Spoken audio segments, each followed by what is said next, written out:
परम प्रेममय श्री श्री ठाकुर अनुकूल चंद्र का शाश्वती ग्रंथ पाठ मोर कथा गुड़िक जदि तुम केवल कथा और चिंतार खराक मात्र हुए करवा आचरण भितर दे सेगुड़िक जदि वास्तव में फुटे तोली न पार तेबे पाइबा जे तुम तम साच्छन्न रही किंतु अति निश्चय। चरित्र संग्रह करे खूब किंतु धपाबाजी चलन रे उत्तर दुर्दशांकर अंक मुक्त तार निजको जाहिर करने को जाओ ना एमिति बरम जहुरी हुआ आउ ताहा ही भल।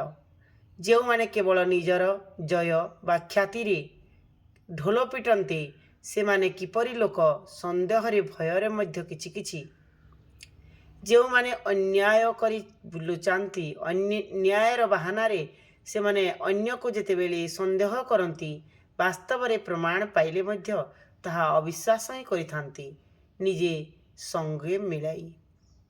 सत्ता संवर्धना रे ताच्छल्य प्रवण अथच प्रवृत्ति परतंत्र कृष्टि विमुख यही हेउछि असत्ताप्तर्य। ऐक्यहरा सेवा कंजूस असत प्रकृति जो माने प्रकृति ही सेमानंकर दुर्भोग आमंत्रण करे। निर्वासन प्रवास स्वतः श्रुत सेमानंकर स्वेच्छ विचार रे जो माने विशेष बा विशिष्ट को अवज्ञा करिबा जानती से माने हामबड़ाई पुष्ट अहंग्र मालिक आत्मश्लाघी यह प्राय देखा मिले।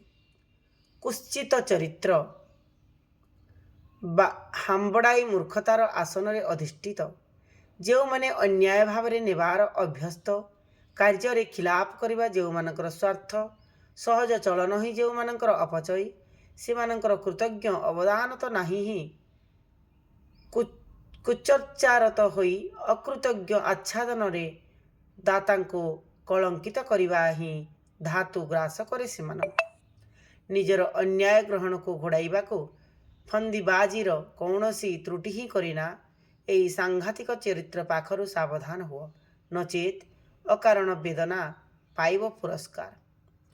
दृष्ट जहार स्वभाव दाम्भिक जहार चिंता चलन कुभाव ही तार साध्य स्वार्थ प्रत्याशा रहित इष्टार्थ पूरणी जनमंगल प्रचेष्टादि को जो माने शास्त्रीय अभिहित करती बर्बर से माने संशोधक नुहंती लोकदूषक जो माने पछटाण रे कैफियत दे अग्रगति को अवज्ञा करती से माने स्वभावत अकृति और अलस स्वार्थी।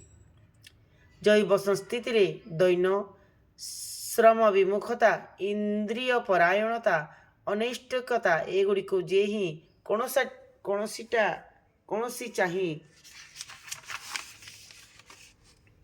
मनीष को उत्कृष्ट विमुख करी तले। जय गुरु जय गुरु।